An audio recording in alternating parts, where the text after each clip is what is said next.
দেখছেন কলকাতা টিভি, ভাষ্যতে রয়েছে আপনাদের সঙ্গে। শুরু করছি আরো বারো ভাষ্যতের সঙ্গে আমি রয়েছি স্বর্ণালী। আর স্বর্ণালী, শুরুতে যে গুরুত্বপূর্ণ খবরে নজর রাখবো, সুপ্রিম কোর্টে জামিন অনুব্রত মণ্ডলের। গরু পাচার মামলায় সুপ্রিম কোর্টে জামিন পেলেন অনুব্রত মণ্ডল।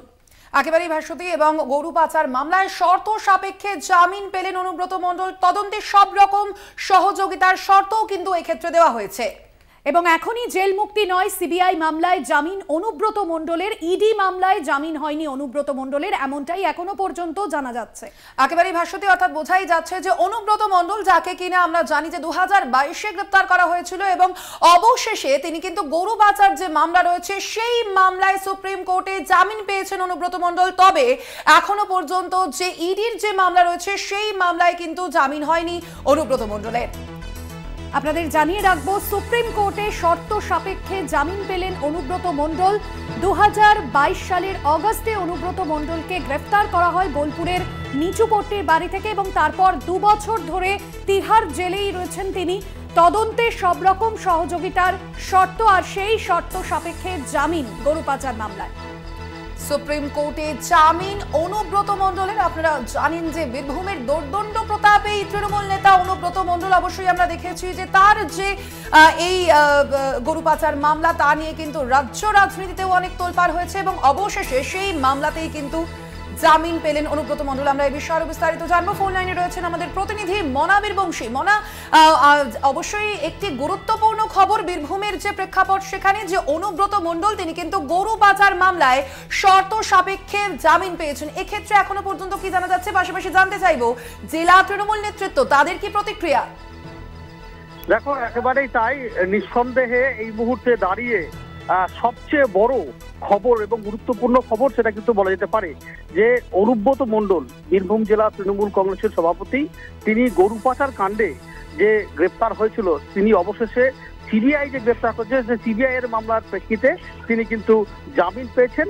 দেশের সর্বোচ্চ আদালত সুপ্রিম কোর্ট কিন্তু তাকে জামিন দিয়েছেন, শর্ত সাপেক্ষ কিন্তু জামিন দিয়েছেন। দেখো, এই খবর ইতিমধ্যেই বীরভূমে এসে পৌঁছে গেছে, এবং আমরা এই মুহূর্তে যেখানে রয়েছি সেটি হচ্ছে বীরভূমের তৃণমূলের যে জেলার দলীয় কার্যালয়, প্রধান কার্যালয়, সেই কার্যালয়ের সামনে। এবং আমরা দেখতে পাচ্ছি কেষ্টদার যে বাড়ি নিচুপটি, সেখান থেকে শুরু করে তার দলীয় কার্যালয়, সর্বত্র কিন্তু একটা উৎসবের কিন্তু চিত্র, খুশির একটা, আনন্দের একটা পরিবেশ কিন্তু বজাতে পারে। বিশেষ করে অনুব্রত মণ্ডলের যারা অনুগামী, যারা অনুব্রত মণ্ডলের ঘনিষ্ঠ মানুষজন, শুভাকাঙ্ক্ষী, তারা ভীষণভাবে আনন্দিত, এবং এই বিষয়টা নিয়ে তারা কিন্তু সেলিব্রেট করছেন। তাদের বক্তব্য যে নিঃসন্দেহে তাদের কাছে এটা খুব আনন্দের এবং তাদের কাছে খুব গৌরবের। তার কারণ হচ্ছে তারা বলছেন যে কেষ্টদা অবশেষে জামিন পেয়েছে, তাদের কাছে খুবই ভালো লাগছে, এবং রীতিমতো বলা যেতে পারে যে এটা খুশির হওয়া। যে সমস্ত কেষ্ট মণ্ডলের অনুগামীরা ছিলেন, যারা এতদিন ধরে কার্যত বলা যেতে পারে যাদের দেওয়ালে ফিট থেকে গেছিল, যে সমস্ত তৃণমূল কর্মীরা যারা একদা কেষ্টদার ঘনিষ্ঠ, কেষ্টদার প্রিয় লোকজন, তারা কিন্তু উচ্ছ্বসিত, আনন্দিত। এবং আমরা এই মুহূর্তে রয়েছি বোলপুরে তৃণমূলের দলীয় কার্যালয়ের সামনে। আমরা দেখতে পাচ্ছি তৃণমূলের যে কর্মীরা রয়েছেন তাদের মুখে কিন্তু এখন চওড়া হাসি, তারা রীতিমতো উচ্ছ্বসিত, আনন্দিত। শুধু তাই নয়, আমরা দেখতে পাচ্ছি তার যে বাড়ি বোলপুরের নিচুপটি, সেখানেও দেখতে পাচ্ছি যে শুধুমাত্র যে নিরাপত্তা কর্মীরা ছিলেন। আমরা এই মুহূর্তে ফোন লাইনে যোগাযোগ করতে পেরেছি তৃণমূল মুখপাত্র অরূপ চক্রবর্তীর সঙ্গে। অরূপ বাবু, আপনাকে স্বাগত জানাই কলকাতা টিভিতে। অরূপ বাবু, এবার অনুব্রত মণ্ডল তিনি সুপ্রিম কোর্টে জামিন পেয়েছেন, গরু পাচার মামলায় শর্ত সাপেক্ষে জামিন পেলেন অনুব্রত মণ্ডল, যদিও ইডির মামলায় তিনি এখনো পর্যন্ত জামিন পাননি। কিভাবে দেখছেন এই বিষয়কে? দেখুন, আমরা প্রথম দিন থেকেই বলেছিলাম যে এটা কোনো গরু পাচার, কয়লা পাচারের মামলা নয়, এটা পলিটিক্যালি আসলে বিজেপিকে পাচার করে দিয়েছে এই বাংলার মানুষ। তো বিজেপিকে পাচার করে দিয়েছে, বিজেপি সেই পাচার রুখতে পারেনি, রুখতে না পেরে বিজেপির ওই 18টা থেকে 6টা সিট পাচার করে দিয়েছে। এই জন্য 12 দিনে দিয়েছে আপাতত। অনুব্রত মণ্ডলকে আরো 1 বছর জেলে রাখলে পরের বিধানসভা নির্বাচনে বিজেপি শূন্যে চলে আসবে। আসলে পুরোটাই রাজনৈতিক। এই যে সিবিআই এর ক্ষেত্রে জামিন দিল আদালত, জামিন দিল কেন? কারণ সিবিআই কোনো প্রামাণ্য নথি জমা করতে পারেনি। এই একই জিনিস ইডির ক্ষেত্রেও, ইডির কাছেও কোনো প্রামাণ্য নথি নেই। শুধুমাত্র লোকসভা ভোট ছিল তাই অনুব্রত মণ্ডলকে ছাড়া যাবে না, পঞ্চায়েতের ভোট ছিল তাই অনুব্রত মণ্ডলকে ছাড়া যাবে না, যাতে বীরভূম জেলায় বিজেপি একটা দারুণ ফল করতে পারে। তো দিনের শেষে বিজেপি প্রসব করেছে অশ্বডিম্ব। তাই স্বাভাবিকভাবেই গরু পাচার, কয়লা পাচারটা ইস্যু নয়, ইস্যু হচ্ছে বিজেপির ভোট ব্যাংক পাচার। ও যতই চেষ্টা করুক বিজেপির ভোট ব্যাংক আর করবে না, ওদের অন্তিম পরিণতি পরিণতি হবে শূন্য। অনুব্রত মণ্ডল আমাদের নেতা ছিলেন। অনুব্রত মণ্ডল আগামী দিন মাথা উঁচু করে জেল থেকে ফিরে আসবেন এবং প্রমাণ হবে বিজেপি রাজনৈতিক অভিসন্ধি করে রাজনৈতিক ক্ষমতা দখল করার জন্য ইডি সিবিআই কে দিয়ে এই ধরনের নোংরামি করিয়েছে। ধন্যবাদ আপনাকে অরূপ বাবু আমাদের সঙ্গে কথা বলার জন্য। পাশাপাশি আমরা কথা বলছিলাম আমাদের বীরভূমের প্রতিনিধি মনা বীরবংশের সঙ্গে। মনা, তুমি যেমনটা জানাচ্ছিলে,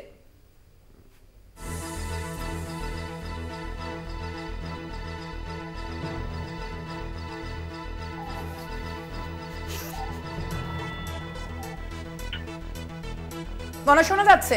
হ্যাঁ, শুনতে পাচ্ছি। একেবারেই তুমি যেমনটা বলছিলে মনা, যে এই যে গরু পাচার মামলায় শর্ত সাপেক্ষে জামিন পেয়েছেন অনুব্রত মণ্ডল, যদিও এখনো পর্যন্ত ইডির মামলায় তার জামিন হয়নি, সেই প্রসঙ্গে জেলা তৃণমূল নেতৃত্ব তারা কি বলছেন? হ্যাঁ দেখো, একেবারেই তাই। একটু আগেই আমার সঙ্গে বীরভূম জেলা তৃণমূল কংগ্রেসের কোর কমিটির যিনি আহ্বায়ক রয়েছেন বিকাশ রায়চৌধুরী, তিনি যদিও জেলার বাইরে রয়েছেন, যেহেতু বিধানসভা চলছে তিনি বিধানসভায় রয়েছেন, তার সঙ্গে আমার কথা হচ্ছিল। তিনি যেটা বলছেন, অবশ্যই তাদের দলের নেতা, তাদের বীরভূম জেলার অভিভাবক, বীরভূমের তৃণমূলের কাণ্ডারি, এবং অবশ্যই তৃণমূলের কর্মীরা বলে থাকেন যে অনুব্রত মণ্ডলই বীরভূমের শেষ কথা। সেই অনুব্রত মণ্ডল জামিন পেয়েছেন। বিকাশবাবু বলছেন জেলা তৃণমূলের নেতৃত্বের তরফ থেকে যে নিঃসন্দেহে তাদের কাছে এটা আনন্দের খবর, ভালো লাগার খবর। যেহেতু জামিন হয়েছে অনুব্রত মণ্ডলের, তার কারণ হচ্ছে দীর্ঘ 2 বছর ধরে, তুমি জানো যে 2022 সালে 11ই আগস্ট আমরা দেখেছিলাম যে তার বাড়ি চারিদিক দিয়ে কিন্তু ঘিরে নিয়েছিল সিবিআই এর তদন্তকারী অফিসাররা। তারপর তাকে এখান থেকে গাড়িতে করে আটক করে তাকে নিয়ে যাওয়া হয়েছিল আসানসোলে। সেখানে জিজ্ঞাসাবাদ করার পর সিবিআই কিন্তু তাকে গ্রেপ্তার দেখিয়েছিল। তারপর থেকে তুমি জানো যে আসানসোলে ছিলেন, পরবর্তীকালে তাকে জেলে সোনারের দেখানো হয়, পরে তাকে দিল্লিতে নিয়ে যাওয়া হয় এবং দিল্লির তিহার জেলে ছিলেন। তবে দেখো, সর্বশেষ পাওয়া যে খবর অনুযায়ী যে অনুব্রত মণ্ডল, বোঝাই যাচ্ছে যে সুপ্রিম কোর্টে জামিন অনুব্রত মণ্ডলের এবং গরু পাচার মামলায় তাকে জামিন দেওয়া হয়েছে। ধন্যবাদ তোমায় মনা। আমরা কথা বলবো, ফোন লাইনে আমরা যোগাযোগ করতে পেরেছি বিজেপি নেতা রাহুল সিনহার সঙ্গে। রাহুল বাবু, আপনাকে স্বাগত জানাই কলকাতা টিভিতে। রাহুল বাবু, এবার সুপ্রিম কোর্টে জামিন পেলেন অনুব্রত মণ্ডল, গরু পাচার মামলায় শর্ত সাপেক্ষে জামিন পেলেন তিনি, যদিও ইডির যে মামলা সেই মামলায় কিন্তু এখনো পর্যন্ত তার জামিন হয়নি। কিভাবে দেখছেন আপনি এই বিষয়কে? গরু পাচার মামলায় জামিন হয়েছে, এটা আদালতের বিষয়। জামিন হওয়া মানে অভিযোগ থেকে মুক্তি পাওয়া নয়। অভিযোগ রয়েছে, জামিন একটা তার প্রক্রিয়া। আর দ্বিতীয় কথা হচ্ছে, ইডির ক্ষেত্রে এটা আছে এই কারণে যেহেতু এর সাথে আর্থিক কেলেঙ্কারি যুক্ত আছে, অর্থাৎ আর্থিক বিষয়ের যে তদন্ত সেটা ইডি চালাচ্ছে। অতএব সেই কারণে আর্থিক বিষয়ে এখনো কোনো তিনি জামিন পাননি। সেই জন্য আমি মনে করি তৃণমূল যে বলছে থাকলে ভালো, তৃণমূল যে কথা বলছে জেলে থাকলে তৃণমূলেরই ভালো, কারণ এসে এখন অনুব্রত মণ্ডল তো তার পাওনা গন্ডা বুঝে নিতে চাইবে। ওই জন্য তৃণমূল চায় যে জেলে থেকে যান। সেই জন্য আমি মনে করি যে যেটা তদন্ত চলছে সঠিকভাবেই তদন্ত চলছে। জামিন আদালতের এখতিয়ারের বিষয়, এ নিয়ে মন্তব্য করা নিষ্প্রয়োজন। ধন্যবাদ আপনাকে রাহুল বাবু আমাদের সঙ্গে কথা বলার জন্য। গরু পাচার মামলায় জামিন পেলেন বীরভূমের তৃণমূল নেতা অনুব্রত মণ্ডল। সুপ্রিম কোর্টে অনুব্রতর জামিন মামলার শুনানি ছিল আজ, আর শুনানি শেষে বীরভূমের তৃণমূল নেতার জামিন মঞ্জুর করে বিচারপতি বেলা এন ত্রিবেদী এবং বিচারপতি সতীশ চন্দ্র শর্মার ডিভিশন বেঞ্চ।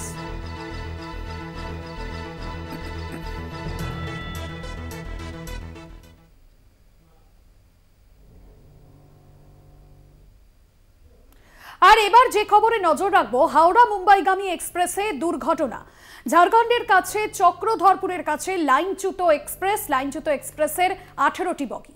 একেবারে ভাষ্যতে দুর্ঘটনায় মৃত্যু হয়েছে এখনো পর্যন্ত, যেমনটা সর্বশেষ আপডেট আপনাদের জানিয়ে রাখি, 2 জনের মৃত্যু হয়েছে বলে জানা যাচ্ছে এবং তার পাশাপাশি আহত হয়েছেন কমপক্ষে 20 জন। হাওড়া স্টেশনে ইতিমধ্যেই খোলা হয়েছে কন্ট্রোল রুম। আপনাদের জানিয়ে রাখি, হাওড়া মুম্বাইগামী এক্সপ্রেসের দুর্ঘটনা আজ ভোর একেবারে 3:45-র সময় এই দুর্ঘটনা ঘটে। হাওড়া মুম্বাই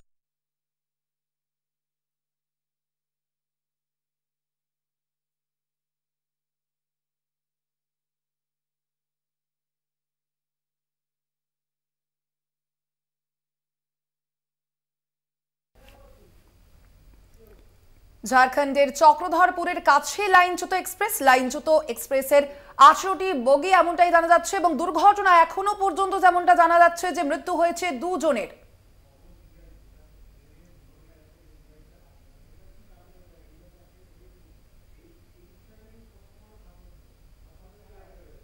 আমরা এই বিষয়ে কথা বলবো। আমাদের সঙ্গে ফোন লাইনে রয়েছেন আমাদের প্রতিনিধি শাশ্বতী রায়। শাশ্বতী, দেখো আমরা দেখতে পাচ্ছি একেবারে এই বছরের মধ্যেই কিন্তু 17ই জুন সেটা ডিব্রুগড়গামী এক্সপ্রেস হোক বা তার পরবর্তীতে আমরা দেখেছি যে কাঞ্চনজঙ্ঘা এক্সপ্রেস হোক, একেবারে পরপর কিন্তু রেল দুর্ঘটনা হচ্ছে। সেক্ষেত্রে কোথাও গিয়ে কিন্তু যে কবচ যে ডিভাইসের কথা বলা হয়েছিল, বারংবার যেই কবচ ডিভাইসের কথা বলা হয়েছে, সেই ডিভাইসের কার্যকারিতা নিয়ে কিন্তু প্রশ্ন উঠে যাচ্ছে। সেক্ষেত্রে এখনো পর্যন্ত কি জানা যাচ্ছে, কি বলা হচ্ছে কেন্দ্রের সূত্রে?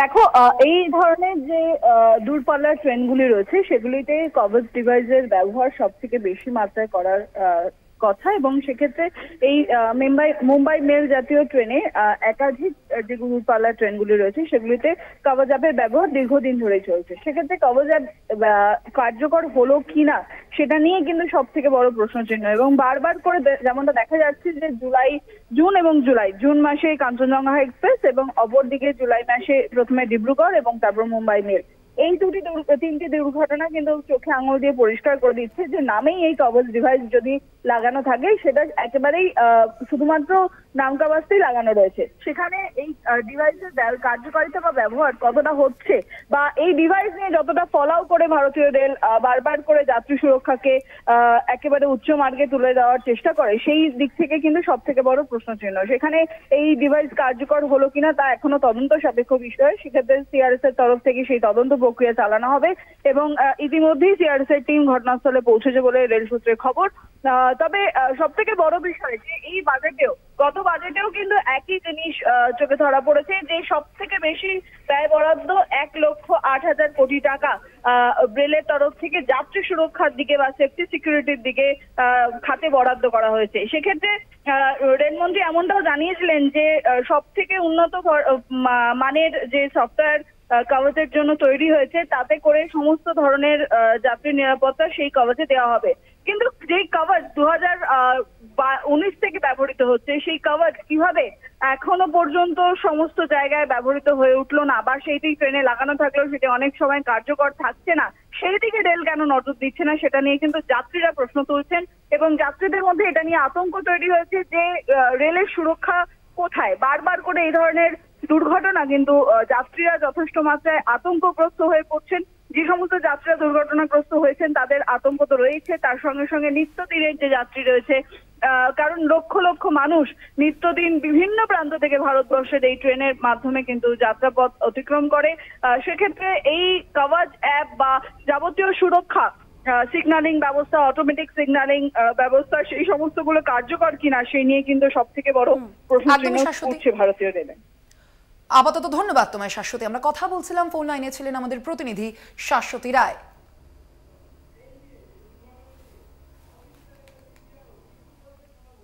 আর এই দুর্ঘটনা নিয়ে সাউথ ইস্টার্ন রেলের সিপিআরও তিনি কি বলছেন শোনাব।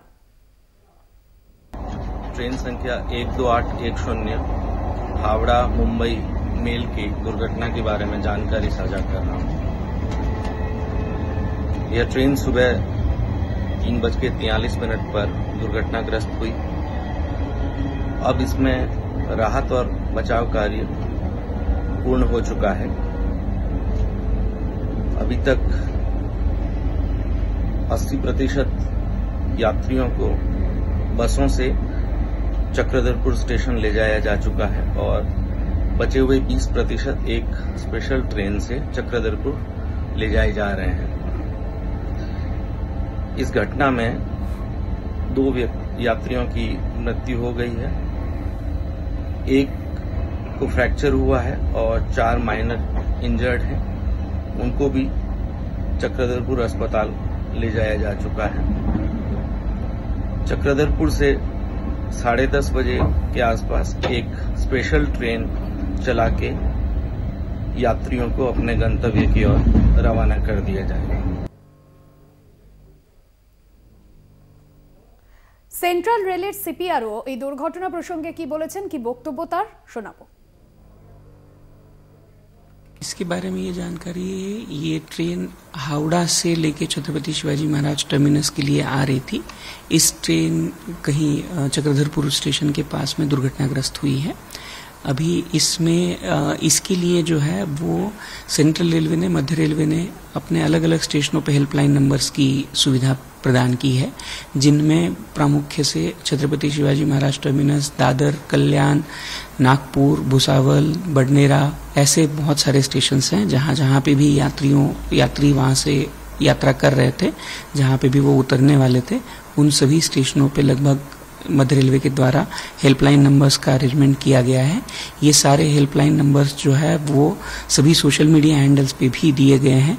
इसमें मुख्यतः जैसे अगर छत्रपति शिवाजी महाराज टर्मिनस की बात करें हम लोग, तो उसका जो नंबर है वो दिया गया है 02222694040।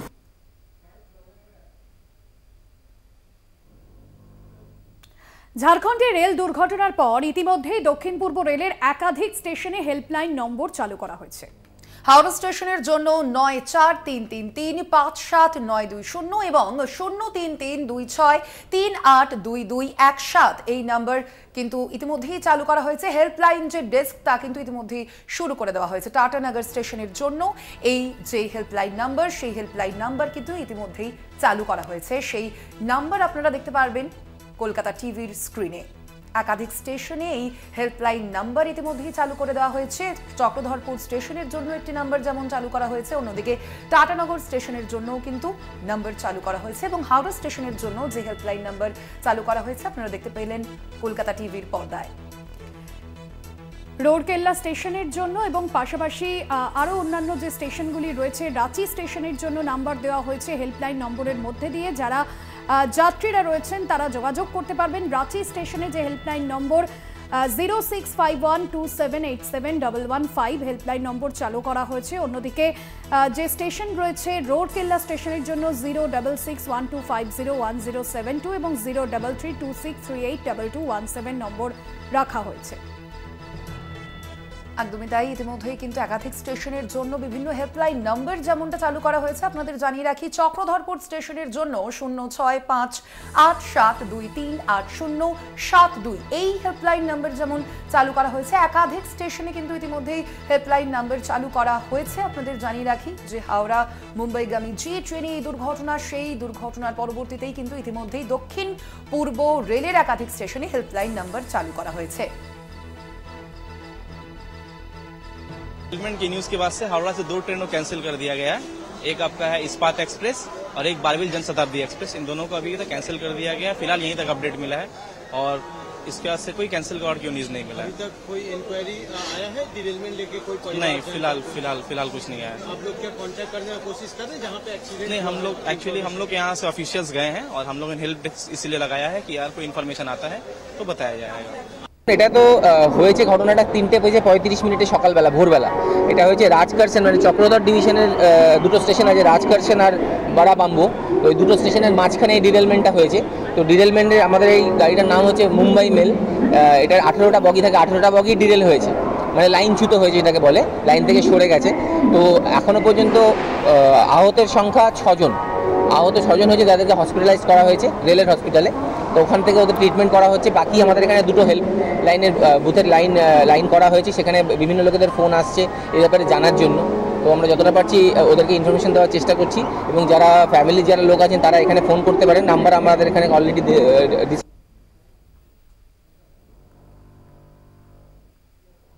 আর এই ট্রেন দুর্ঘটনায় কেন্দ্রকে তোপ দাগলেন রাজ্যের মুখ্যমন্ত্রী মমতা বন্দ্যোপাধ্যায়। এক্স হ্যান্ডেলে ক্ষোভ উগরে দিলেন মুখ্যমন্ত্রী মমতা বন্দ্যোপাধ্যায়। আর কত এই রকম দুর্ঘটনায় মানুষের মৃত্যু হবে প্রশ্ন তুললেন মুখ্যমন্ত্রী। রেল মন্ত্রকের এই কাণ্ডজ্ঞানহীনতা আর কতদিন ধরে চলবে সেই টুইট আপনাদের সামনে তুলে ধরছি। এক্স হ্যান্ডেলে তার যে পোস্ট, মুখ্যমন্ত্রী মমতা বন্দ্যোপাধ্যায়ের পোস্ট, যেখানে তিনি উদ্বেগ প্রকাশ করেছেন ট্রেন দুর্ঘটনায়, পাশাপাশি কেন্দ্রকে নিশানা করেছেন মুখ্যমন্ত্রী এবং ক্ষোভ উগরে দিয়েছেন তিনি। যে দুর্ঘটনা ঘটেছে এবং আমরা দেখেছি যে গত 2 মাসে পরপর 3টি যে রেল দুর্ঘটনা, সেই দুর্ঘটনায় প্রশ্ন তুলছে রেল মন্ত্রকের এবং রেল মন্ত্রকের যেরকম ভূমিকা নিয়ে প্রশ্ন উঠছে, পাশাপাশি নিরাপত্তা নিয়েও প্রশ্ন উঠছে।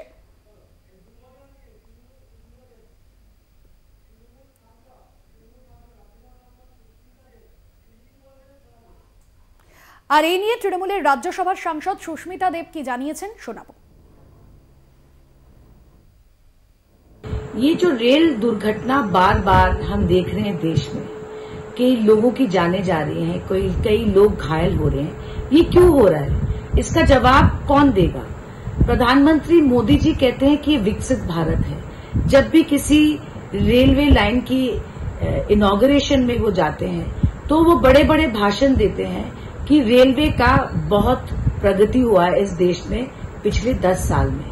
पर मेरा ये मानना है कि रेलवे एक्सीडेंट्स देश में पिछले 10 साल में बढ़ गए हैं। आप सबको पता है कि अब रेलवे बजट जो अलग से चर्चा होती थी सदन में, वो भी एनडीए के सरकार ने बंद कर दी। किसकी जवाबदारी होनी चाहिए, ये देश को तय करना है। পরপর যে ট্রেন দুর্ঘটনা, সেই ট্রেন দুর্ঘটনাতেই কিন্তু কেন্দ্র প্রশ্নের সম্মুখীন হচ্ছে বারংবার, এবং এবার যে হাওড়া মুম্বাইগামী ট্রেন দুর্ঘটনা, সেই প্রসঙ্গেও কিন্তু কেন্দ্রকে সরাসরি তোপ দেখেছেন মমতা বন্দ্যোপাধ্যায়।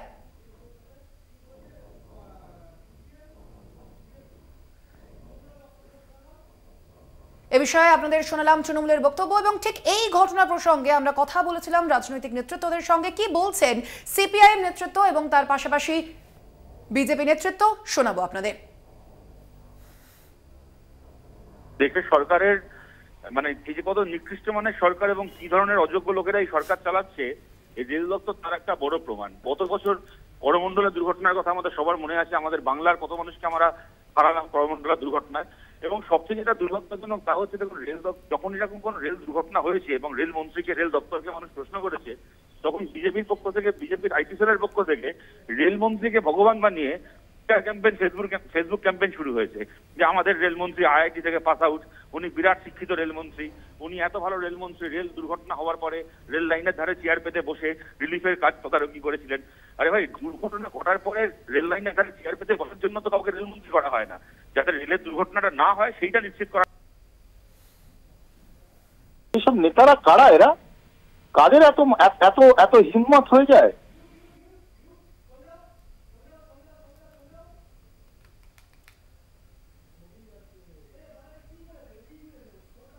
ট্রেন দুর্ঘটনায় কেন্দ্রকে এবার তোপ দাগলেন রাজ্যের মুখ্যমন্ত্রী মমতা বন্দ্যোপাধ্যায়। এক্স হ্যান্ডেলে ক্ষোভ উগরে দিয়েছেন মুখ্যমন্ত্রী। আর কত এই রকম দুর্ঘটনায় মানুষের মৃত্যু হবে সে নিয়ে কিন্তু প্রশ্ন তুলেছেন আজ এই ঘটনায় মুখ্যমন্ত্রী মমতা বন্দ্যোপাধ্যায়, এবং সরাসরি কেন্দ্রকে নিশানা করেছেন এ রাজ্যের মুখ্যমন্ত্রী।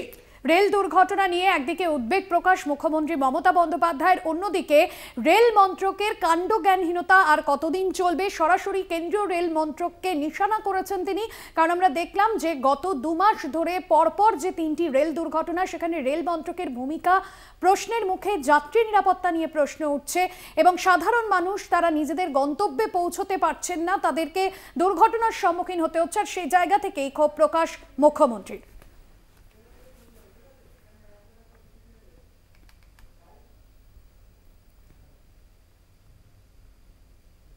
আর এবার যেই খবরের দিকে আমরা নজর রেখেই চলেছি, যে হাওড়া মুম্বাইগামী ট্রেনে দুর্ঘটনা, এবং ট্রেনে এ রাজ্যের বহু যাত্রী থাকার সম্ভাবনা রয়েছে। রাজ্য পুলিশ, ঝাড়খণ্ড পুলিশের ডিজির সঙ্গে কথা বলেন, রাজ্যের মুখ্য সচিব কথা বলেছেন, ঝাড়খণ্ডের উচ্চপদস্থ আধিকারিকের সঙ্গে রাজ্যের কতজন যাত্রী রয়েছেন তালিকা চাওয়া হয়েছে রেলের কাছে। হাওড়া মুম্বাইগামী ট্রেনে দুর্ঘটনায় রাজ্যের কতজন যাত্রী রয়েছেন, অর্থাৎ এ রাজ্যের কতজন যাত্রী রয়েছেন, এই সমস্ত বিষয়ে ঝাড়খণ্ডের প্রশাসনের সঙ্গে, ঝাড়খণ্ডের পুলিশের ডিজির সঙ্গে কথা বলেছেন মুখ্য সচিব। এ রাজ্যের বহু যাত্রী সেখানে আটকে থাকার খবর পাওয়া যাচ্ছে।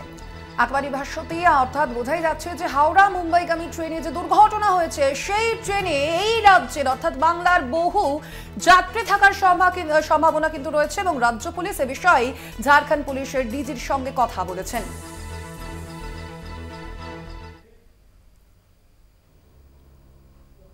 আরো 12 সময় এখন একটা বিরতির। ফিরছে আরো অন্যান্য খবর নিয়ে, সঙ্গে থাকুন। ফিরে এলাম বিরতির পর, আর এবার যে খবরে নজর রাখবো, 7 সকালে ইডির হানা বসিরহাটে। কেন্দ্রীয় তদন্তকারী সংস্থা হানা দিল ব্যবসায়ী বারিক বিশ্বাসের বাড়ি ও রাইস মিলে। স্থানীয় সূত্রে খবর, মঙ্গলবার কাকভোরে ইডির 8 সদস্যের একটি দল হানা দেয়। একেবারেই এবং ব্যবসায়ী বারিক বিশ্বাসের বাড়ি ও রাইস মিলেই হানা দেয় ইডির আধিকারিকরা। ইডি অফিসারদের সঙ্গে রয়েছে কেন্দ্রীয় বাহিনীও। জ্যোতিপ্রিয় মল্লিকের ঘনিষ্ঠ এই বারিক বিশ্বাস এমনটাই জানা যাচ্ছে এবং রাশন দুর্নীতির মূল পান্ডা বাকিবুর রহমানকে জিজ্ঞাসাবাদ করে উঠে এসেছিল বারিকের নাম। সঞ্জিত চক্রবর্তী আমাদের প্রতিনিধি রয়েছেন আমাদের সঙ্গে। সঞ্জিত, বসিরহাটের সংগ্রামপুরে ব্যবসায়ী রাইস মিলে হানা এবং যেমনটা জানা যাচ্ছে যে জ্যোতিপ্রিয় মল্লিকের সঙ্গে যোগসূত্র, জ্যোতিপ্রিয় মল্লিকের ঘনিষ্ঠ, কি কি অভিযোগ উঠে এসেছে, কি কি তথ্য এখনো পর্যন্ত কেন্দ্রীয় তদন্তকারী সংস্থার হাতে?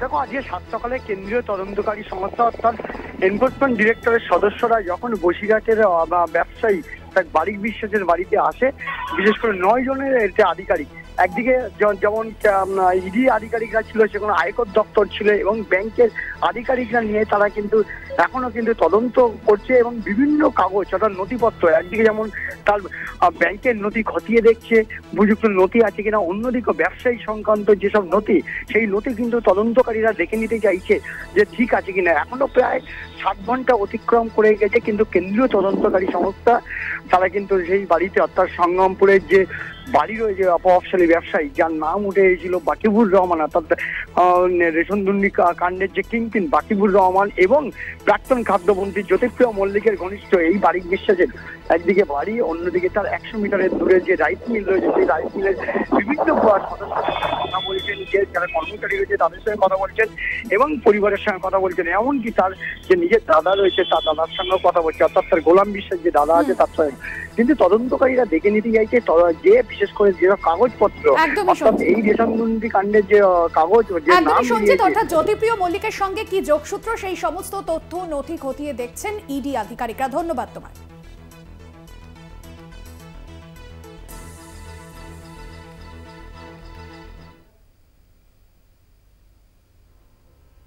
আনিসুর রহমানের দাদা মুকুল রহমানের বাড়িতেও ইডি হানা। বাকিবুর রহমানের আত্মীয় আনিসুর রহমান বারাসাতে গঙ্গার বাড়িতে এই ইডির হানা। আজ রাজ্যের 3টি জায়গায় পর পর ইডির হানা আমরা দেখতে পাচ্ছি এবং একদিকে যেমন আপনাদের জানাচ্ছিলাম যে আনিসুর রহমানের দাদা মুকুল রহমানের বাড়িতে ইডি হানা।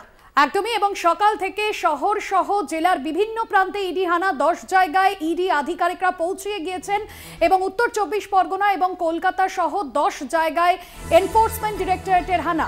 ভক্তি দে আমাদের প্রতিনিধি রয়েছেন ফোন লাইনে। ভক্তি, ইডি সূত্রে এখনো পর্যন্ত কি তথ্য উঠে এলো তল্লাশি অভিযান? দেখো, এখনো তল্লাশি চলছে মুকুল রহমানের ঘর ঘিরে। বলা যেতে পারে তার যে rice mill, PG rice mill, সেই রাইস মিলও কিন্তু ইডি হানা মেরেছে। পাশে তার বাড়ি, বিশাল বড় বাড়ি, সেখানে ইডিরা যে আধিকারিকরা এসছেন তারা কিন্তু দেখা যাচ্ছে সেন্ট্রাল বাহিনীপুর অঞ্চলটা ঘিরে রেখেছে এবং পাশাপাশি চলছে তল্লাশি।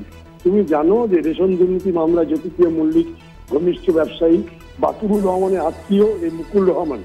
এই মুকুল রহমান আবার তৃণমূল নেতা আনিসুর রহমান, যে গঙ্গা ব্লক প্রেসিডেন্ট এবং দাপুটে নেতা, তার দাদা। সেক্ষেত্রে আজকে আমরা সকাল থেকে দেখছি যে এখানে কিন্তু এখনো ইডি চালাচ্ছে তল্লাশি। বিভিন্নভাবে তথ্যগুলো আছে, সেই তথ্যের ভিত্তিতে কিন্তু ইডি কিন্তু তার বাড়ি বিভিন্ন জায়গায় চালাচ্ছে তল্লাশি। এখন তো কি উঠে আসলো সেটা অর্থাৎ এখনো পর্যন্ত তল্লাশি অভিযান চলছে। নজর রাখো সেদিকে। ধন্যবাদ তোমায়।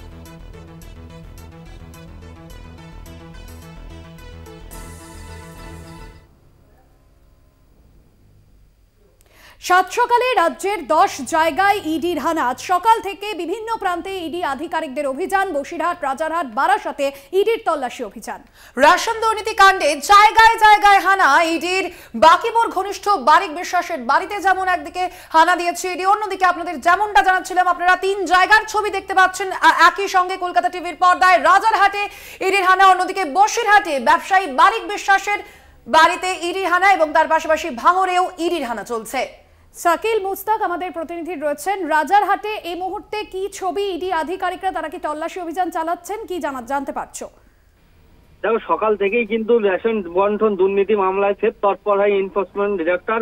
এবার ব্যবসায়ী জ্যোতিপ্রিয় মল্লিক ঘনিষ্ঠ ব্যবসায়ী বারিক বিশ্বাসের রাজারহাটের বাড়িতে কিন্তু তল্লাশি চালাচ্ছে ইডি আধিকারিকরা। এর পাশাপাশি বারাসাত বসিরহাটের একাধিক ঠিকানায় কিন্তু তল্লাশি চলছে, তল্লাশি অভিযান চালাচ্ছে ইডি অফিসাররা। সকাল থেকে ইডি আধিকারিকরা 10টি জায়গায় কিন্তু তল্লাশি অভিযান চালাচ্ছে। এর আগেই কিন্তু সোনা পাচার, গরু পাচার সহ কয়লা পাচারের মামলাতেও নাম জড়িয়েছিল এই জ্যোতিপ্রিয় মল্লিক ঘনিষ্ঠ বারিক বিশ্বাসের। 2014 সালের সোনা পাচার মামলায় কিন্তু এই বারিক বিশ্বাস গ্রেপ্তার হয়। এবার কিন্তু রেশন বন্টন দুর্নীতি মামলায়ও নাম জড়ালো এই বারিক বিশ্বাসের। ইডির আধিকারিকরা মনে করছেন রেশন বন্টন দুর্নীতির বিপুল পরিমাণের টাকা ও সোনা এবং ইট ভাটার যে ব্যবসা রয়েছে বারিক বিশ্বাসের, সেখানে কিন্তু বিনিয়োগ করেছে বারিক বিশ্বাস, এমনটাই কিন্তু সূত্র মারফত। এর পাশাপাশি ধরে চলছে তল্লাশি অভিযান, এখনো পর্যন্ত কি কি তথ্য উঠে এলো, কি কি যোগসূত্র পেল এই রেশন দুর্নীতি মামলার সঙ্গে? তার দেখো, রাজেরহাটের যে নারায়ণপুরের বারিক বিশ্বাসের বাড়ি, সেই বারিক বিশ্বাসের বাড়ি কিন্তু সকাল 6টা থেকেই কিন্তু ইডির অফিসাররা। এর পাশাপাশি কিন্তু তোমাকে আরেকটা খবর জানিয়ে রাখি, যে সকাল 6টা থেকে তল্লাশি চালাচ্ছে ইডি অফিসাররা, কিন্তু এখনো পর্যন্ত তল্লাশি চালাচ্ছে, তারা এখনো কিন্তু বাইরে আসেনি, সে সূত্র মারফত কিছু খবর পাওয়া যায়নি। এখনো পর্যন্ত যে সেন্ট্রাল ফোর্স, কেন্দ্রীয় বাহিনীর জওয়ানরা কিন্তু বাইরে পাহারা দিচ্ছে এবং কোনো অপ্রীতিকর ঘটনা যাতে না ঘটে সেদিকে কিন্তু লক্ষ্য রাখা হচ্ছে। একদমই ধন্যবাদ জানাবো শাকিল মুস্তাক, আমাদের প্রতিনিধি ছিলেন ফোন লাইনে। একদিকে রাজারহাট, অন্যদিকে বসিরহাট, অন্যদিকে ভাঙড়ে ইডি হানা।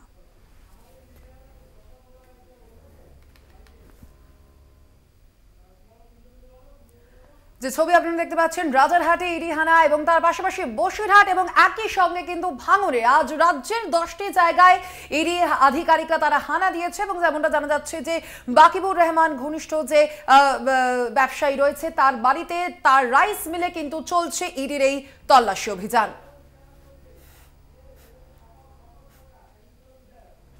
অন্যদিকে ভাঙড়েও ইডি আধিকারিকদের সকাল থেকেই তল্লাশি অভিযান, আর এ নিয়ে ক্যানিং পূর্বের তৃণমূল বিধায়ক শওকত মোল্লা কি জানাচ্ছেন শোনাবো।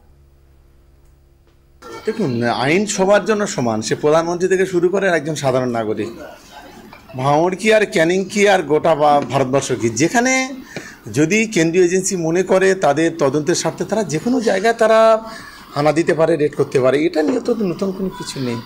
ইনভেস্টিগেশন চলছে, ফলে যারা কে তৃণমূল নেতা, কে বিজেপি নেতা, কে সিপিএম নেতা, এটা বড় কথা নয়। আইনের ঊর্ধ্বে কেউ নয়। আমি মনে করি কেউ যদি দোষী হয় তার বিরুদ্ধে 16 আনা ব্যবস্থা হোক।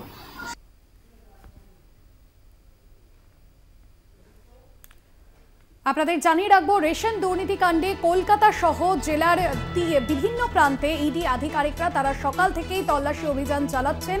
একদিকে রাজারহাটের ছবি আপনাদের সামনে তুলে ধরলাম, ভাঙড়ের ছবি তুলে ধরলাম, বারাসাতেও ইডির তল্লাশি অভিযান। কলকাতা, উত্তর 24 পরগনার বেশ কয়েকটি জায়গা সহ 10 জায়গায় সকাল থেকেই চলছে ইডির তল্লাশি অভিযান।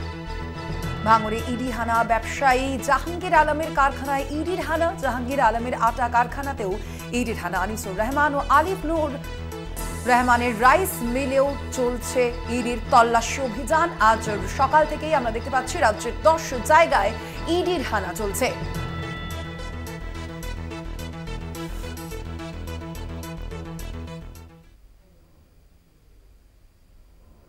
যে খবরে নজর রাখবো, সিবিআই স্পেশাল আদালতে শেখ শাহজাহান মামলা, আয়কর জমা দিতে চায় শেখ শাহজাহান। কোর্ট নির্দেশ দিক ব্যাংক স্টেটমেন্ট দেওয়ার জন্য একটি গাড়ি ফেরত চেয়ে আবেদন জানাচ্ছি। আদালতে এমনটাই জানিয়েছেন শেখ শাহজাহানের আইনজীবী। এই আবেদনে সাড়া দেওয়ার এখতিয়ার আদালতে নেই। ইডির কাছে আবেদন জানান, সম্ভব হলে ইডি দিতে পারে, আমি ইডি বা ব্যাংককে নির্দেশ দিতে পারি না, আদালতে বললেন বিচারক প্রশান্ত মুখোপাধ্যায়। এবং এই মামলার পরবর্তী শুনানি রয়েছে 12ই আগস্ট। আপনাদের যেমনটা জানাচ্ছিলাম যে আদালতে এমনটাই কিন্তু বলেছেন বিচারক প্রশান্ত মুখোপাধ্যায়। ইডির কাছে আবেদন জানান, সম্ভব হলে ইডি দিতে পারে, আমি ইডি বা ব্যাংককে নির্দেশ দিতে পারি না, এমনটাই জানিয়েছেন বিচারক প্রশান্ত মুখোপাধ্যায়। এই যে মামলা, সেই মামলা প্রসঙ্গে শেখ শাহজাহানের আইনজীবী যেমনটা আদালতে বলেছিলেন যে একটি গাড়ি ফেরত চেয়ে আবেদন জানাচ্ছি, এবং সেই প্রসঙ্গে কিন্তু এমন মন্তব্য বিচারক প্রশান্ত মুখোপাধ্যায়। এই আবেদনে সাড়া দেওয়ার এখতিয়ার আদালতে নেই, ইডির কাছে আবেদন জানান, সম্ভব হলে ইডি দিতে পারে, আমি ইডি বা ব্যাংককে নির্দেশ দিতে পারি না, আদালতে বললেন বিচারক প্রশান্ত মুখোপাধ্যায়।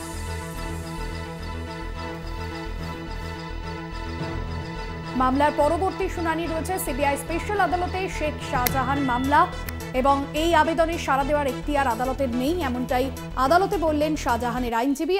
ইডির কাছে আবেদন জানান, সম্ভব হলে ইডি দিতে পারে, এমনটাই মন্তব্য করেছেন আজ আদালতে বলেছেন আজ বিচারক প্রশান্ত মুখোপাধ্যায়।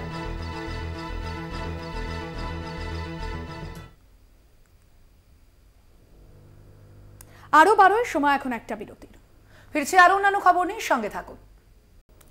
ফিরলাম বিরতির পর। এবার যে খবরে নজর রাখবো, কেরালার ওয়েনারে ভারী বৃষ্টিপাত, ভারী বৃষ্টিতে ধস নেমে বিপর্যয়।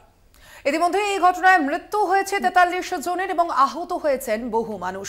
শতাধিক মানুষের আটকে পড়ার আশঙ্কাও করা হচ্ছে। ভারী বৃষ্টিপাতের জেরে উদ্ধার কাজ ব্যাহত হচ্ছে। উদ্ধার কাজে ভারতীয় বায়ুসেনাও এখনো পর্যন্ত বেশ কয়েকজনের আটকে পড়ার আশঙ্কা রয়েছে। শতাধিক মানুষের আটকে পড়ার আশঙ্কা, মৃত্যু হয়েছে 43 জনের। ফোন লাইনে রয়েছেন অ্যাসাইনমেন্ট হেড দিব্যেন্দু ঘোষ। দিব্যেন্দুদা, এখনো পর্যন্ত কি জানা যাচ্ছে কেরালার এই ওয়েনারে যে ভারী বৃষ্টিপাত, এখনো পর্যন্ত সামগ্রিকভাবে কি খবর রয়েছে?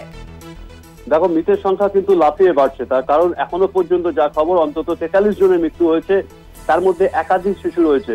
জোর কদমে উদ্ধার কাজ চলছে, কিন্তু যে ছবি আমরা কলকাতা টিভি পর্দায় দেখতে পাচ্ছি তা কিন্তু রীতিমতো উদ্বেগজনক। তার কারণ এই যে কাদামাটি, সেই কাদামাটি ওয়েনারের যে পার্বত্য অঞ্চল, সেই জায়গায় কিন্তু ধসটা হয়েছে। তার ফলে যে কাদামাটি ওপর থেকে হু হু করে নেমে এসেছে এবং যে কারণে এই যে আশপাশের যে গ্রাম, সেই গ্রামের যে বহু মানুষ তারা কিন্তু আটকে পড়েন এবং এখনো পর্যন্ত প্রায় শতাধিক মানুষ আটকে রয়েছেন এরকম আশঙ্কা করা হচ্ছে।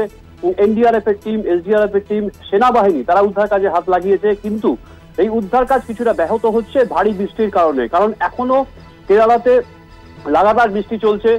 নদী এবং বিভিন্ন জলাশয়, সেগুলো কিন্তু জলস্তর অনেক বেড়ে গেছে। যে সমস্ত বাঁধ রয়েছে সেখান থেকে কিন্তু জল ছাড়া হয়েছে এবং তার সঙ্গে যে কেরলের যে পার্বত্য এলাকা, সেখান থেকে কিন্তু বহু ওয়াটারফল অর্থাৎ জলপ্রপাত রয়েছে, সেই জলপ্রপাতের জল কিন্তু হু হু করে ওপর থেকে নামছে। ফলে উদ্ধার কাজ অনেকটাই ব্যাহত হচ্ছে, যে কারণে কিন্তু মৃতের সংখ্যা লাফিয়ে বাড়ছে। প্রধানমন্ত্রী নরেন্দ্র মোদী, স্বরাষ্ট্রমন্ত্রী অমিত শাহ, কংগ্রেস সভাপতি মল্লিকার্জুন খার্গে এবং ওয়েনারের যে সাংসদ রাহুল গান্ধী, তিনি কিন্তু সব সময় এই কেরালার মুখ্যমন্ত্রী পিনারাই বিজয়ন তার সঙ্গে যোগাযোগ রাখছেন। পিনারাই বিজয়ন তিনি নির্দেশ দিয়েছেন জোর কদমে উদ্ধার কাজ চালানোর জন্য, যত রকম সাহায্যের প্রয়োজন। এবং প্রধানমন্ত্রী নরেন্দ্র মোদী তিনিও পিনারাই বিজয়নকে আশ্বস্ত করেছেন যে কেন্দ্রের তরফ থেকে যা যা সাহায্যের প্রয়োজন সেটা কিন্তু করা হবে। কিন্তু যা পরিস্থিতি এই মুহূর্তে, যে ঘটনাস্থল অর্থাৎ কেরলের যে ওয়েনার, এই ওয়েনার জেলার যে মাক্কাড়ি এলাকা, সেই এলাকাতে এই মুহূর্তে যা পরিস্থিতি তা উদ্বেগজনক। 4টি গ্রাম কার্যত বিচ্ছিন্ন হয়ে গেছে, সেখানে বহু মানুষ আটকে পড়ার আশঙ্কা আছে। বেশ কিছু মানুষকে নিরাপদ স্থানে সরিয়ে আনা হয়েছে, ক্যাম্পে নিয়ে আসা হয়েছে, ত্রাণ শিবিরে নিয়ে আসা হয়েছে। বহু মানুষ বিপর্যয়ের আশঙ্কা করে, যখন লাগাতার বৃষ্টি চলছিল, জল জমে যাচ্ছিল, সেই আশঙ্কা করে অনেক মানুষ তাদের আত্মীয় বাড়িতে চলে আসে। তারা প্রাণ বাঁচাতে পেরেছেন। কিন্তু যে ঘটনা ঘটেছে গতকাল রাত 2টোর সময় এবং তারপরে ভোর 4:10 দুটি যে ভূমিধস অর্থাৎ ল্যান্ডস্লাইড, সেই ল্যান্ডস্লাইডের যে ঘটনা, সেই ঘটনায় কিন্তু এখনো পর্যন্ত এই কেরালার ওয়েনার কিন্তু কার্যত বিপর্যস্ত। একদমই। আপাতত ধন্যবাদ তোমায়। আমরা কথা বলছিলাম, ফোন লাইনে ছিলেন আমাদের অ্যাসাইনমেন্ট হেড দিব্যেন্দু ঘোষ।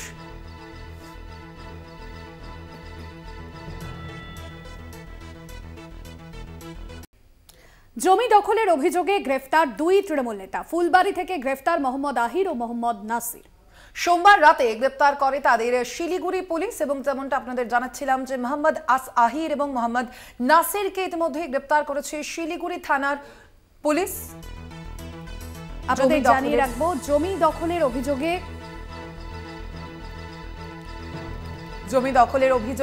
গ্রেপ্তার করা হয়েছে 2 তৃণমূল নেতাকে। ফুলবাড়ি থেকে গ্রেপ্তার করা হয়েছে মোহাম্মদ আহির এবং মোহাম্মদ নাসিরকে। সোমবার রাতেই তাদের গ্রেপ্তার করে শিলিগুড়ি পুলিশ। জমি দখলের অভিযোগ রয়েছে এই 2 তৃণমূল নেতার বিরুদ্ধে। আর ইতিমধ্যেই এই দুজনকে গ্রেফতার করা হয়েছে। মোহাম্মদ আহির ও মোহাম্মদ নাসির নামে 2 তৃণমূল নেতাকে গ্রেফতার করা হয়েছে। সোমবার রাতেই তাদের গ্রেফতার করে শিলিগুড়ি থানার পুলিশ। জমি দখলের যে অভিযোগ, একের পর এক অভিযোগ সামনে আসছে এবং আমরা দেখেছি ভাষ্যতে যে তৃণমূল নেতাদের তাদেরও কিন্তু এই জমি জবরদখলের যে অভিযোগ, সেই অভিযোগে কিন্তু গ্রেপ্তার করা হয়েছে। এবং যেই খবরের দিকে আমরা নজর রেখেছি যে শিলিগুড়ি থানার পুলিশ কিন্তু 2 তৃণমূল নেতাকে এই জমি দখলের অভিযোগে গ্রেপ্তার করেছে সোমবার রাতে।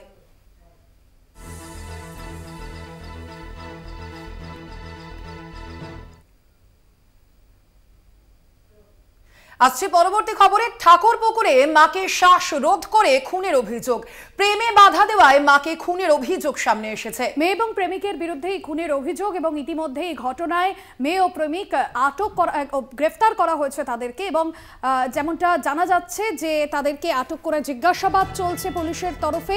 ঠাকুরপুকুরে মাকে শ্বাসরোধ করে খুনের অভিযোগ। আমরা কথা বলবো, ফোন লাইনে রয়েছেন প্রতিনিধি সুব্রজিৎ চক্রবর্তী। সুব্রজিৎ, এখনো পর্যন্ত কি জানা যাচ্ছে এই ঘটনা প্রসঙ্গে পুলিশ সূত্রে? দেখো, তোমায় প্রথমে জানিয়ে রাখবো, যেটা পুলিশ সূত্রের খবর, গতকালই কিন্তু ঠাকুরপুকুর থানায় একটি অভিযোগ দায়ের হয় এবং এই যে ঘটনা, খুনের যে ঘটনা, সেটি কিন্তু ঘটে গত মাসের 6 তারিখ, জুন মাসের 6 তারিখ। এবং যেটা অভিযোগ যে যখন স্বামী স্ত্রী তারা ঘরে ঘুমাচ্ছিলেন তখনই কিন্তু নাবালিকা মেয়ে এবং তার প্রেমিক দুজনে কিন্তু মাকে শ্বাসরোধ করে খুন করে। এবং এই ঘটনা যখন তার বাবা দেখতে পায় তখনই কিন্তু তার বাবাকেও হুমকি দেওয়া হয় হত্যার, যদি কাউকে এই গোটা ঘটনা বলে। স্বাভাবিকভাবেই তারপরে ভয়ে কিন্তু কাউকে কোনো ঘটনা জানায়নি তার বাবা, এবং মৃত যিনি মারা গিয়েছিলেন মা, তার কিন্তু শেষকৃত্যের কাজ সম্পন্ন হয়। এবং তারপর তার বাবা যখন প্রতিবেশীদের বিষয়টা জানায়, তারপরে কিন্তু গতকাল ঠাকুরপুকুর থানায় লিখিতভাবে অভিযোগ দায়ের হয় এবং অভিযোগের ভিত্তিতেই ঠাকুরপুকুর থানার পুলিশ ওই যে নাবালিকা মেয়ে এবং তার যে প্রেমিক রয়েছে তাদের দুজনকে কিন্তু আটক করে জিজ্ঞাসাবাদ চালাচ্ছে। একদমই ধন্যবাদ জানাবো শুভ্রজিৎ চক্রবর্তী, আমাদের প্রতিনিধি ছিলেন ফোন লাইনে। ঠাকুরপুকুরে মাকে শ্বাসরোধ করে খুনের অভিযোগ, প্রেমে বাধা দেওয়ার জন্যই খুনের অভিযোগ, মেয়ে ও প্রেমিকের বিরুদ্ধে খুনের অভিযোগ। ইতিমধ্যেই ঘটনায় আটক করা হয়েছে অভিযুক্ত মেয়ে এবং প্রেমিক।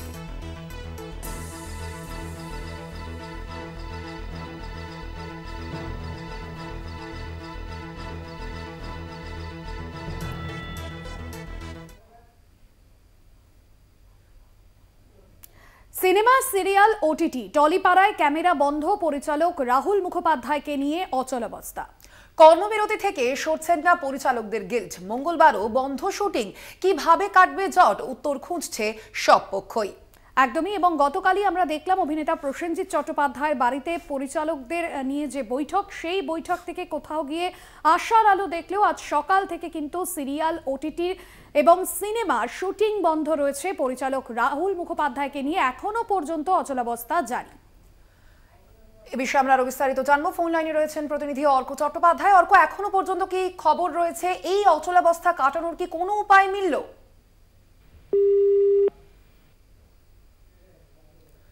আপনাদের জানিয়ে রাখি, এখনো পর্যন্ত কিন্তু এই অচলাবস্থা জারি রয়েছে এবং কর্মবিরতি থেকে একদিকে যেমন পরিচালকদের গিল্ড তারা সরছে না, অন্যদিকে যারা টেকনিশিয়ানরা রয়েছে তারাও কিন্তু শুটিং করতে নারাজি রয়েছেন এবং ফেডারেশন পরিচালকদের মধ্যেকার যে দ্বন্দ্ব, সেই কারণেই কিন্তু অচলাবস্থা জারি রয়েছে টলিপাড়ায়।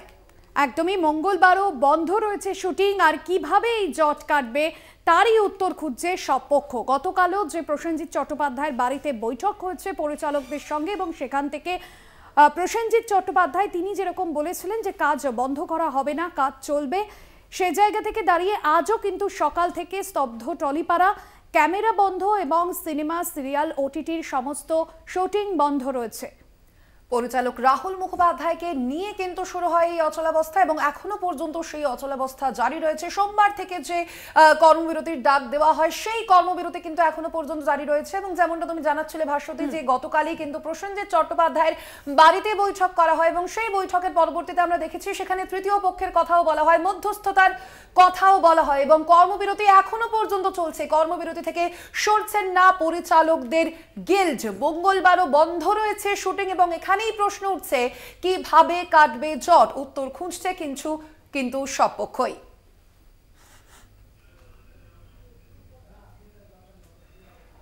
মঙ্গলবারও বন্ধ রয়েছে শুটিং, কিভাবে জট কাটবে এখনো পর্যন্ত কিন্তু স্তব্ধ টলিপাড়া। গতকালের বৈঠকের পরেও কোথাও গিয়ে আশার আলো দেখতে পাচ্ছেন না পরিচালক থেকে টেকনিশিয়ানরা।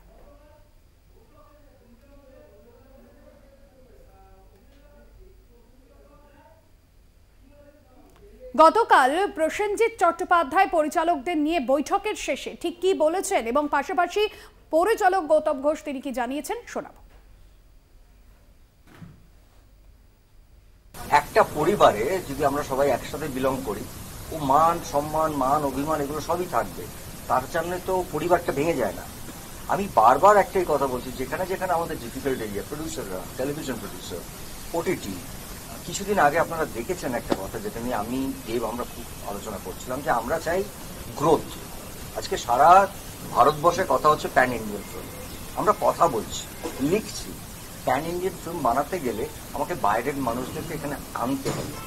কদিন আগে আপনারা জানেন যে সেটা খুব সহজে মিটে গেছেন, কারণ আমাদের সবাই ভালোবাসার মানুষই বলবো, মাননীয় মুখ্যমন্ত্রী দিদিকে যাকে বলি, তিনি ইন্টারভেন করাতে, নাহলে একটা হিন্দি বড় সিরিয়াল এখানে একজন প্রযোজক কাজ করছেন, পরিচালক কাজ করছেন, এটা ভেবে আমি আমার জায়গা থেকে একটা বড় হিন্দি সিরিয়াল করব, সেটা কোনো কারণে বন্ধ হয়ে গেছিল, হয়তো কয়েক ঘন্টার জন্য। বেশ নতুন 3-4টে সিরিয়াল, এই বন্ধ হবার প্রবণতাটা কেন হবে? আমার কথা হচ্ছে যে কাজ কখনো বন্ধ হওয়া উচিত না।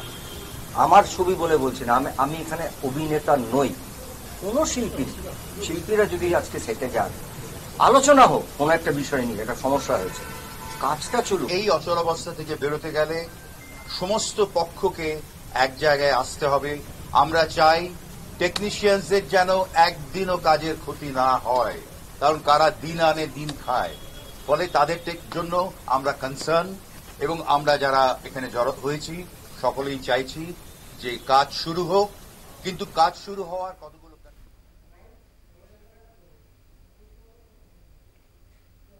আরো বারো এখনকার মতো এ পর্যন্তই। দেখতে থাকুন কলকাতা টিভি, রাত দিন 7 দিন।